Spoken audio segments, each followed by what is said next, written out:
Hola, querido amigo, ¿cómo estás? Bienvenido a tu programa Tiempo de Paz. Soy tu amigo el pastor Michael Mercado y para mí es un verdadero gusto poder acompañarte en este momento. En este programa abrimos la palabra de Dios y escuchamos su voz. Quiero hacerte una pregunta. ¿En algún momento te preguntaste tal vez cómo surgió el mal? ¿El mal tiene alguna fecha de caducidad? Tal vez piensas, ¿por qué los pobres, los inocentes sufren? ¿Será que el mal terminará en algún momento? ¿Existe algún antídoto para toda esta maldad en el mundo? Mira, la Escuela Bíblica Nuevo Tiempo tiene un hermoso regalo para ti. Es esta guía de estudio que lleva por título La cura del pecado. Esta guía de estudio puede estar en tu hogar, puede estar en tus manos. Simplemente tienes que solicitarla. Escríbenos al WhatsApp que aparece aquí en pantalla o si gustas también puedes enviarnos un correo electrónico. Recordarte que estas guías de estudio pueden llegar de manera gratuita a tu hogar y a miles de hogares gracias a los aportes financieros de nuestros ángeles de esperanza. Hoy abordaremos un tema muy importante. Estamos viendo esta segunda serie que habla acerca de la doctrina del hombre. Y dentro de esta doctrina del hombre, hoy hablaremos de algo muy importante. Hoy hablaremos sobre la naturaleza humana. Si tú quieres aprender acerca de esto, quédate con nosotros porque aquí comenzamos tu programa Tiempo de Paz.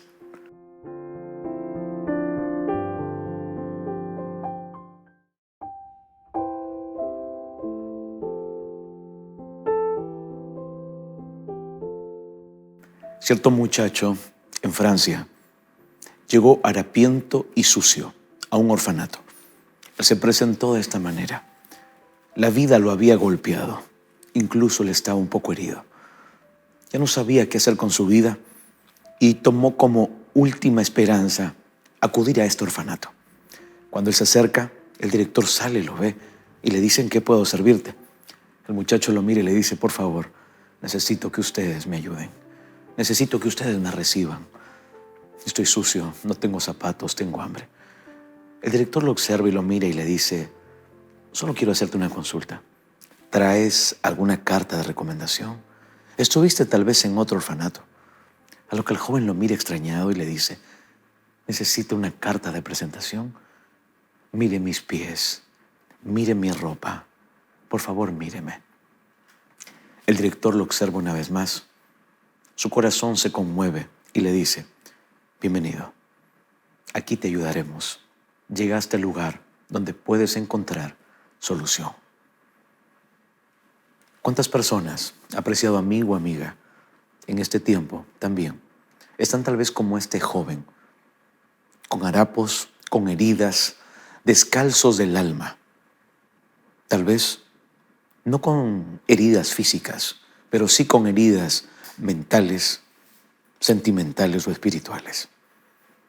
Pero así como en la historia, como este director recibió a este jovencito, Dios hoy también continúa recibiendo a todo ser humano que se acerque y que busque ayuda y esperanza en Él. Yo no sé cuál es tu situación, yo no sé cómo te encuentras tú en este momento, pero algo sí sé, que tú necesitas de Dios. Es por eso que en este momento Dios permitió que tú puedas colocar la TV Nuevo Tiempo. Y Dios tiene un mensaje para tu vida.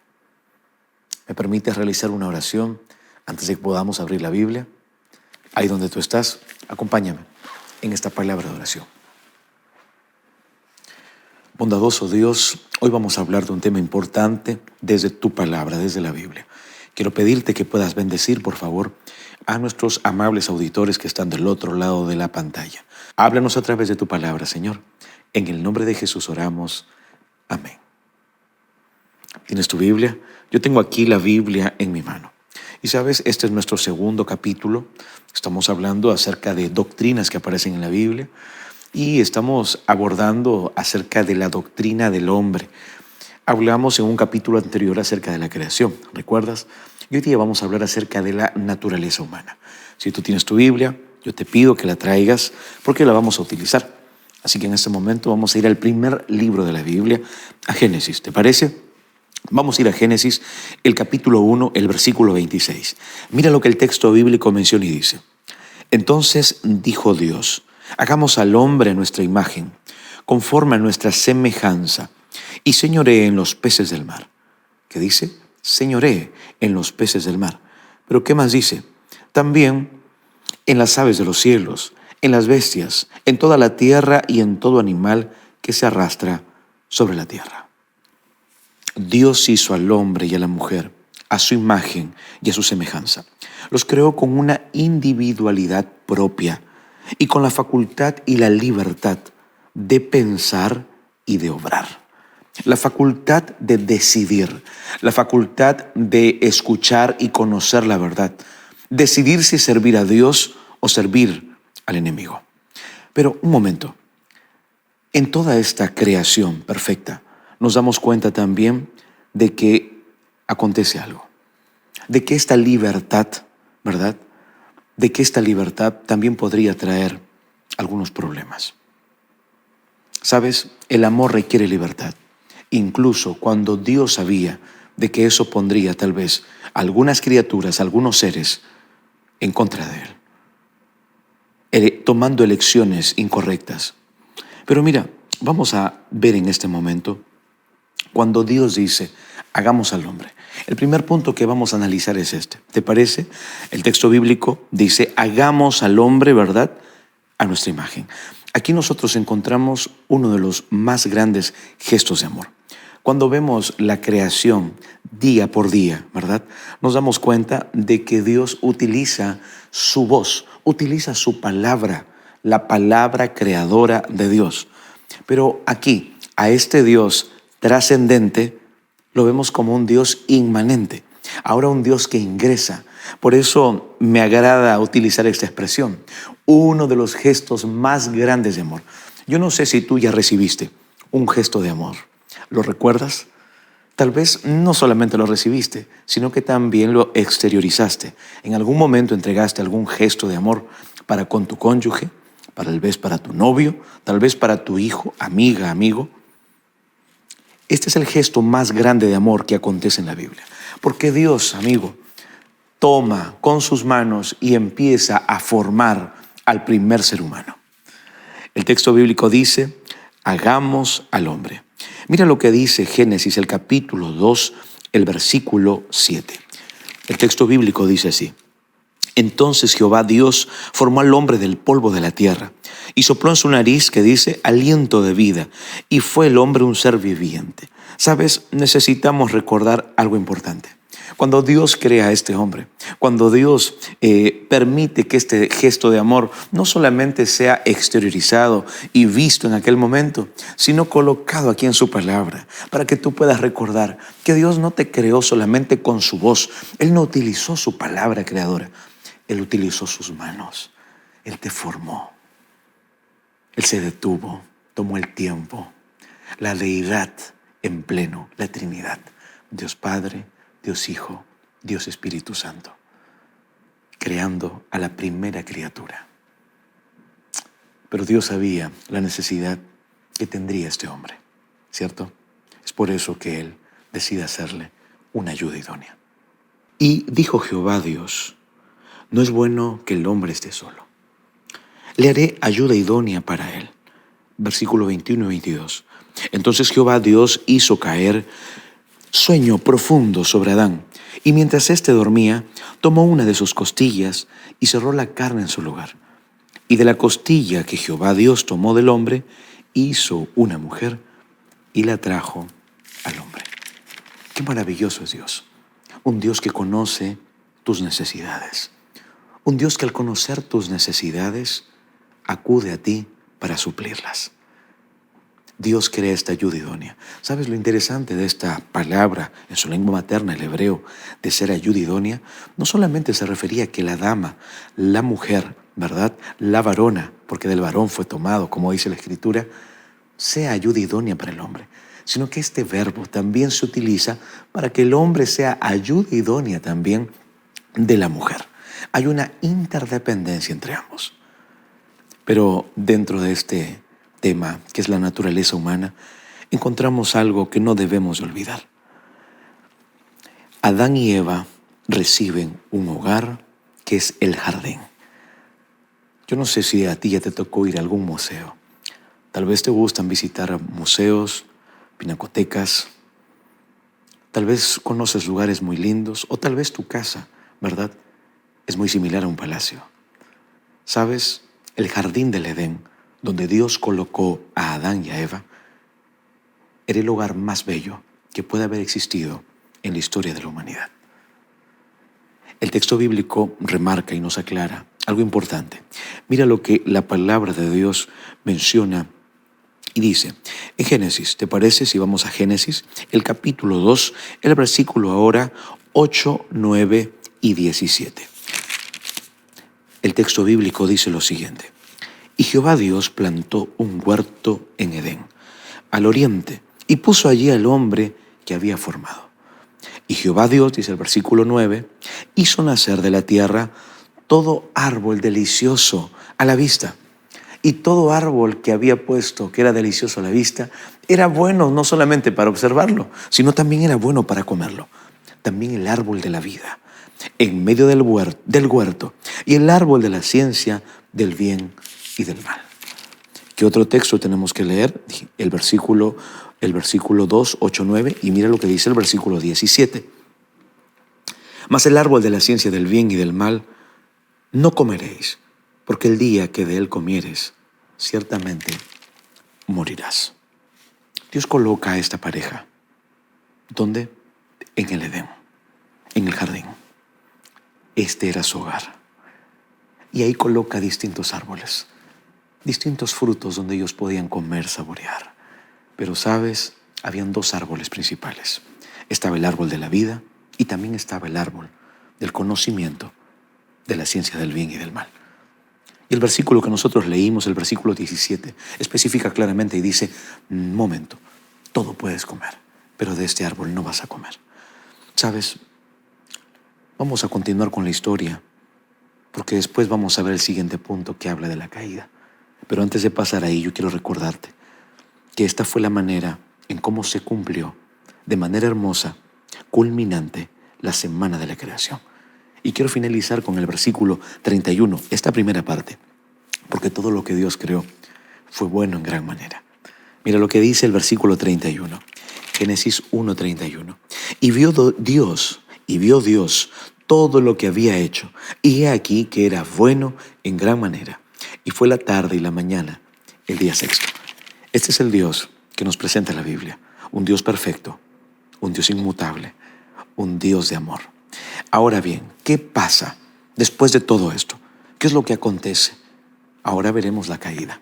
Porque, ¿sabes? A pesar de haber sido creados perfectos y a imagen de Dios, a pesar de haber sido colocados dentro de un ambiente perfecto, ahí en el Edén, Adán y Eva toman decisiones, ¿verdad?, que los convierten en los primeros transgresores de la ley de Dios.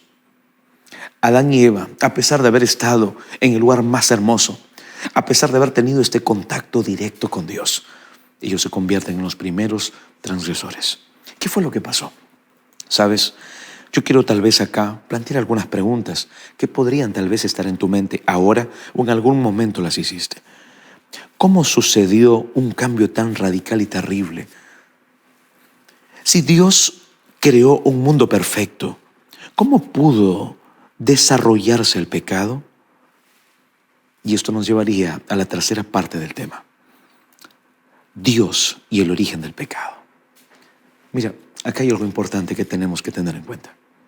Muchas personas, grupos de personas, ¿verdad?, donde postulan distintas filosofías, distintos pensamientos, se hacen diversas preguntas y entre una de ellas es, bueno, entonces Dios es el autor del mal. Dios es el autor del pecado. ¿Qué es lo que dice la Biblia frente a esto? Cuando vamos a la palabra de Dios, nos damos cuenta que la respuesta es un rotundo no. Recuerda por favor esto. Dios no es el autor del pecado. Y para eso tenemos no un texto bíblico. Tenemos muchos textos bíblicos que avalan esta respuesta. ¿Te parece si vamos a la Biblia? Mira lo que dice Isaías el capítulo 6, el versículo 3. Busca en tu Biblia, por favor. Isaías está en el Antiguo Testamento. Si tal vez tú no tienes una Biblia ahí, el texto bíblico va a salir acá al costado para que tú puedas leerlo. Pero es bueno que tú lo anotes. Anote estos textos bíblicos. Isaías, el capítulo 6, el versículo 3, menciona y dice que Dios es santo y no hay injusticia en él. Primer punto. Dios no fue el autor del pecado. Dios es santo y no hay injusticia en él. Tenemos que recordar lo que dice Deuteronomio, el capítulo 3, el capítulo 32. Deuteronomio 32, el versículo 4. Por favor, presta atención. Este es uno de mis textos favoritos. Él es la roca cuya obra es perfecta, porque todos sus caminos son rectitud. Dios es verdad y sin ninguna iniquidad en él. ¿Lo notas? ¿Tú crees que Dios es el autor del mal? Por supuesto que no. Él es la roca cuya obra es perfecta, porque todos sus caminos son rectitud. Dios es verdad y sin ninguna iniquidad en él.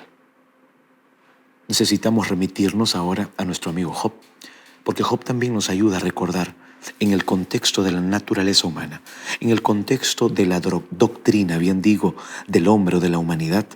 Job también nos recuerda algo. Mira lo que dice el capítulo 34, el versículo 10. Lejos esté de Dios la impiedad y del omnipotente la iniquidad. ¿Dios creó el mal? ¿Dios es el autor del mal? La respuesta es una vez más un rotundo no. Santiago, el capítulo 1, el versículo 13 dice, Dios no puede ser tentado por el mal, ni él tienta a nadie. Salmos, el capítulo 5, versículo 4.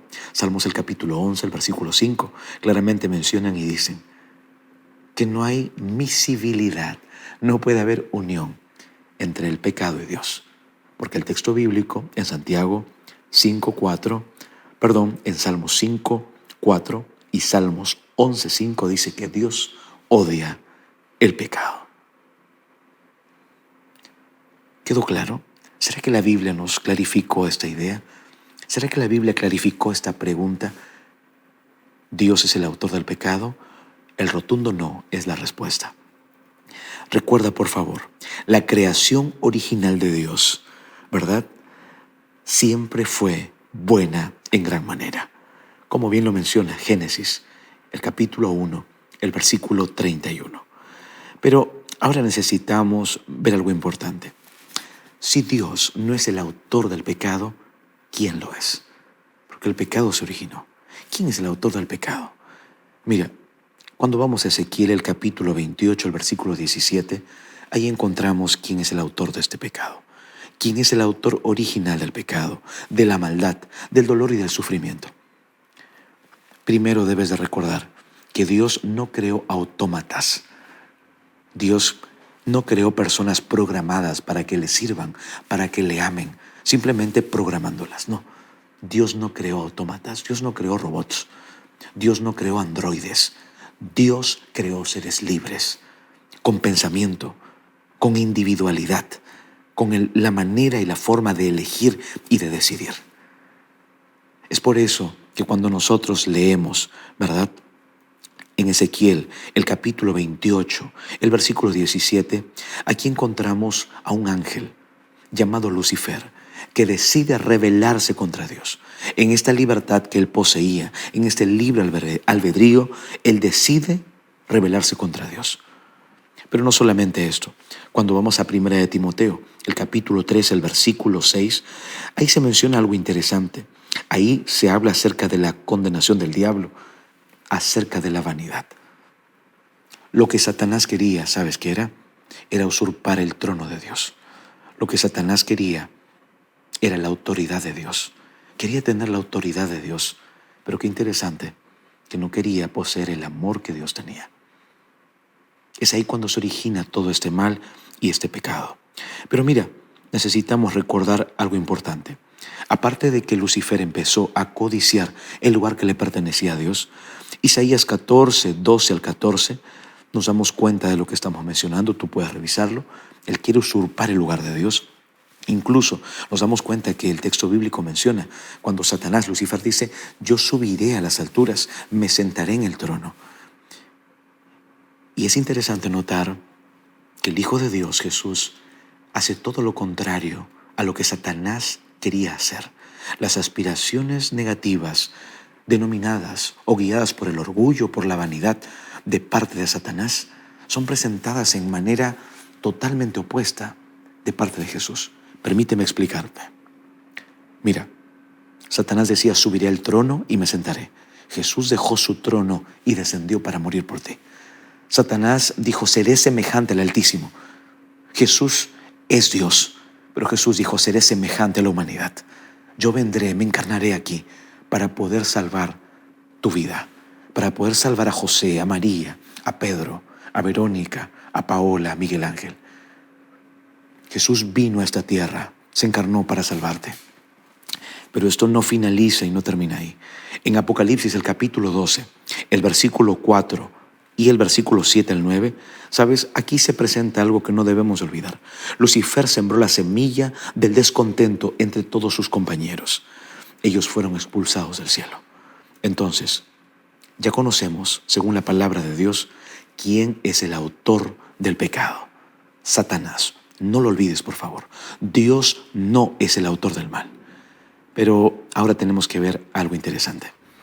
El siguiente punto, que es el punto 5, habla acerca de las consecuencias inmediatas del pecado. ¿El pecado trajo consecuencias? Por supuesto que trajo consecuencias. Consecuencias devastadoras. Consecuencias que nos distancian en todo momento de Dios. La primera consecuencia, ¿sabes cuál fue? No olvides esto, por favor. El cambio de naturaleza humana que afectó las relaciones interpersonales. Pero lo más importante, este cambio de condición humana afectó la relación más grande que el ser humano debería haber tenido: la relación del ser humano con Dios. Esa fue la relación que se afectó cuando Adán y Eva no habían pecado, cuando Adán y Eva no sucumbieron ante esta voz seductora de Satanás a través de la serpiente para que desobedezcan a Dios. La relación que ellos tenían con Dios era directa, era una relación de amor, que podían estar plenos en todo momento. Pero sabes, no solamente esto, sino que cuando vamos a Génesis, el capítulo 3, el versículo 7, encontramos que una de las consecuencias inmediatas, aparte de esta ruptura de la relación del ser humano con Dios, también aconteció el sentimiento de vergüenza. Ellos sintieron vergüenza, se vieron desnudos, Génesis 3, 7. Aparte de eso, ¿sabes? También ellos se empezaron a esconder. ¿Dónde estás?, le dijo Dios. Y ellos: tuve miedo, ¿verdad? Y me escondí. Génesis 3, el versículo 8 al 10, presenta esto. Pero no solamente esto, amigo, sino que también una de las consecuencias devastadoras del pecado en la humanidad es que ellos empezaron a transferir la culpabilidad. Génesis, el capítulo 3, el versículo 12. Adán culpó a Eva e inconscientemente, intrínsecamente, estaba culpando a Dios, diciéndole: tú me diste a esta mujer, tú la creaste, sí, sacaste de mi costilla, pero tú la hiciste, ella me dio de comer. ¿Notas cuáles son las consecuencias nefastas del pecado? Imagínate la criatura culpando a su creador. Eva hizo lo mismo por su parte. Eva también culpó a la serpiente. Yo quiero finalizar con el punto 6, que es muy importante en este capítulo, porque aparte de las consecuencias del pecado, ya hemos conocido que Dios no es el autor del mal, que Satanás es el autor del mal, que hay consecuencias nefastas. Yo quiero que tú puedas recordar que existe un pacto de gracia. Y el pacto de gracia está en Génesis, el capítulo 3, el versículo 15. Mira lo que el texto bíblico dice: y pondré enemistad entre ti y la mujer, entre tu simiente y la simiente suya. Esta te herirá en la cabeza y tú le herirás en el calcañar. ¿Qué significa esto, pastor? Apreciado amigo, cuando se habla de enemistad entre ti y la mujer, Dios genera este odio entre Satanás y la humanidad. Dios permite que no existe esta unidad más. ¿Sabes para qué? Para que esa relación quebrada entre Dios y la humanidad pueda restaurarse día a día. Amigo, el discurso ha finalizado. Hoy hemos hablado sobre la naturaleza humana. Si tú quieres conocer más de esto, yo quiero invitarte a que en la ciudad donde tú estés, en el país de donde estés mirando en este momento, busques una iglesia adventista. Acude a ella. Di que la radio Nuevo Tiempo, la red Nuevo Tiempo te invitó, la TV Nuevo Tiempo te invitó. Y te puedo asegurar que conocerás más de la bendita esperanza que está en Jesús. Te invito a que abras tu corazón a Jesús y en este momento me acompañes en esta palabra de oración. Bondadoso Dios, bendice a mi amigo, a mi amiga que está del otro lado de la pantalla. Hoy hemos aprendido esta doctrina maravillosa sobre la naturaleza humana. Gracias, Señor, porque tú eres un Dios perfecto. Bendice a mis amigos, amigas que están allá. Sus familias que sean también bendecidas. En el nombre de Jesús oro. Amén. Apreciado amigo, que Dios te bendiga y nos vemos prontamente en un próximo capítulo en Tiempo de Paz.